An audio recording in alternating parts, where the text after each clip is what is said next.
दोस्तों, बड़ी खबर निकलकर सामने आ रही है। रहबरे इनकलाब खामेनी की कफन दफन से पहले ईरान ने पूरे देश में कर दी किलेबंदी। आसमान से लेकर जमीन और समंदर तक हाई अलर्ट। क्या मुजतबा खामेनी होंगे जनाजे में शामिल? क्या है ईरान की पूरी तैयारी? सब कुछ इस वीडियो में बताएंगे और साथ में आपको बताएंगे ईरान को गुपचुप SU-35 फाइटर जेट से लैस कर रहा रूस। पुतिन ने बढ़ाई अमेरिका इजराइल की टेंशन। उधर वेनेजुएला में हो गया चमत्कार। भीषण भूकंप के 8 दिन बाद 140 टन मलबे के नीचे दबा शख्स जिंदा निकला। इस चमत्कारी रेस्क्यू की कहानी सुनकर आप भी हैरान रह जाएंगे। तो बिना समय गवाए बात करते हैं खबरों की। दोस्तों, ईरान ने अपने पूर्व supreme leader ayatollah Ali Khamenei के जनाजे यानी अंतिम विदाई के लिए जमीन, आसमान और समंदर को एक अभेद्य किले में तब्दील कर दिया है।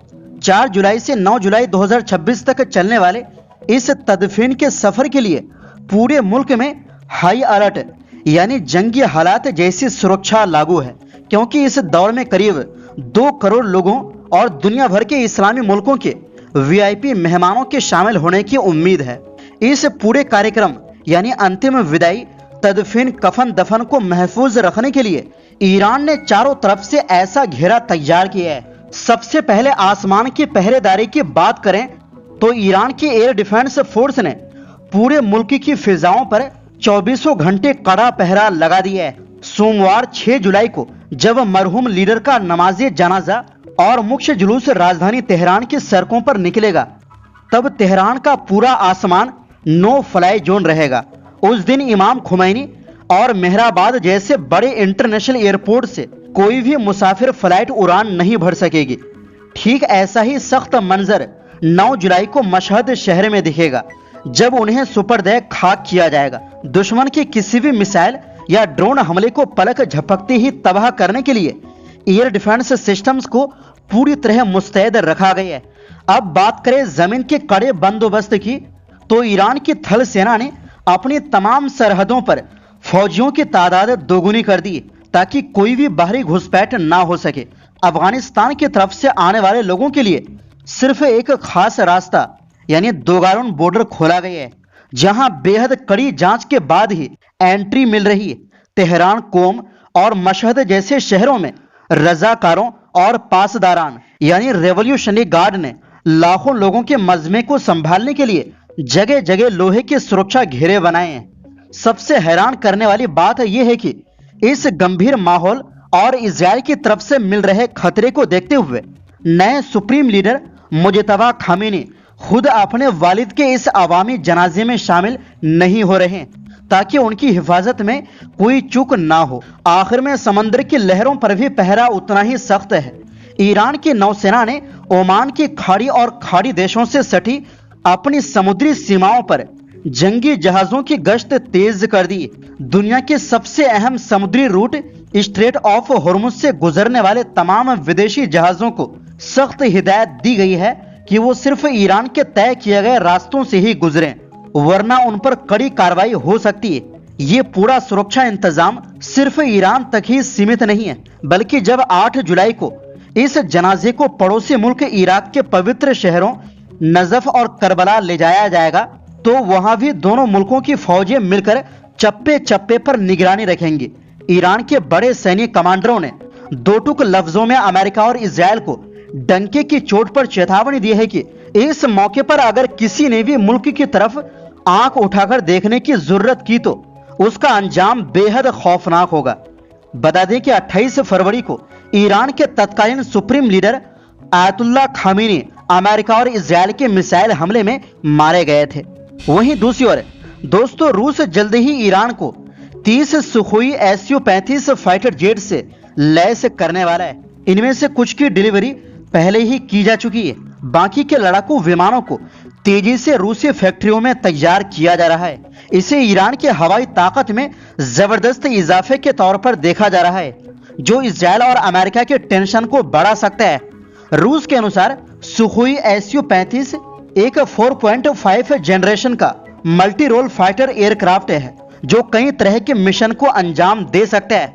डिफेंस सिक्योरिटी एशिया ने ईरानी वायुसेना के करीबी सूत्रों के हवाले से बताया है कि रूस को उम्मीद है कि 2027 की शुरुआत तक ईरान के लिए लगभग 30 Su-35E फाइटर जेट तैयार हो जाएंगे।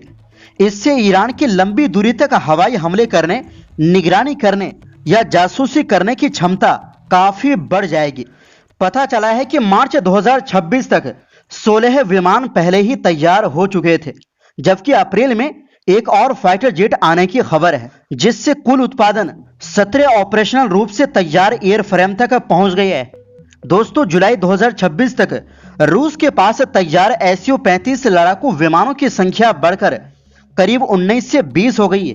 इससे पता चलता है कि युद्ध और अंतर्राष्ट्रीय दबाव के बावजूद रूस की विमान बनाने की क्षमता अभी भी मजबूत बनी हुई है। साथ ही ये भी संकेत मिलता है कि रूस ईरान के साथ अपने रक्षा सहयोग को लगातार आगे बढ़ा रहा है। ये लड़ाकू विमान करीब 2000 किमी घंटा की रफ्तार से उड़ सकता है और एक बार ईंधन भरने पर लगभग 3600 किलोमीटर तक उड़ान भर सकता है। Su-35 हवा से हवा में मार करने वाली मिसाइलों, एंटीशिप मिसाइलों और दुश्मन के रडार को नष्ट करने वाली एंटी रेडिएशन मिसाइलों से लैस हो सकता है। इसी वजह से इसे रूस के सबसे ताकतवर लड़ाकू विमानों में गिना जाता है। वहीं दूसरी ओर दोस्तों, वेनेजुएला से एक चमत्कार जैसी खबर सामने आई।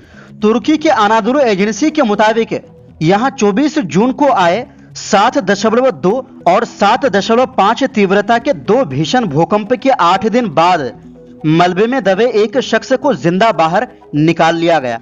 44 वर्षीय हरनान अल्बर्टो गिल, जो एक शॉपिंग सेंटर में सिक्योरिटी गार्ड थे, भूकंप के दौरान इमारत गिरने के बाद करीब 9 मीटर नीचे और लगभग 140 टन कंक्रीट के मलबे के नीचे फंस गए थे। उन्होंने एक मजबूत डेस्क के नीचे शरण लेकर अपनी जान बचाई। रेस्क्यू ऑपरेशन तब शुरू हुआ जब कोस्टा रिका रेड क्रॉस की टीम ने मलबे के अंदर से उनकी आवाज सुनी। इसके बाद चिली, अमेरिका, पुर्तगाल, अल सल्वाडोर और कोस्टा रिका के 100 से ज्यादा विशेषज्ञों ने मिलकर लगातार 70 घंटे तक अभियान चलाया और आखिरकार उन्हें सुरक्षित बाहर निकाल लिया। रेस्क्यू टीम ने एक पतली पाइप के जरिए उन्हें पानी और जरूरी दवाइयां पहुंचाई। मलबा लगातार खिसक रहा था, इसलिए पूरा ऑपरेशन बेहद खतरनाक था। हालात इतने मुश्किल थे कि हरनान ने शुरुआत में बचाव कर्मियों से कहा था कि अगर कुछ हो जाए तो उनकी पत्नी को ये ना बताया जाए कि वो जिंदा मिले थे।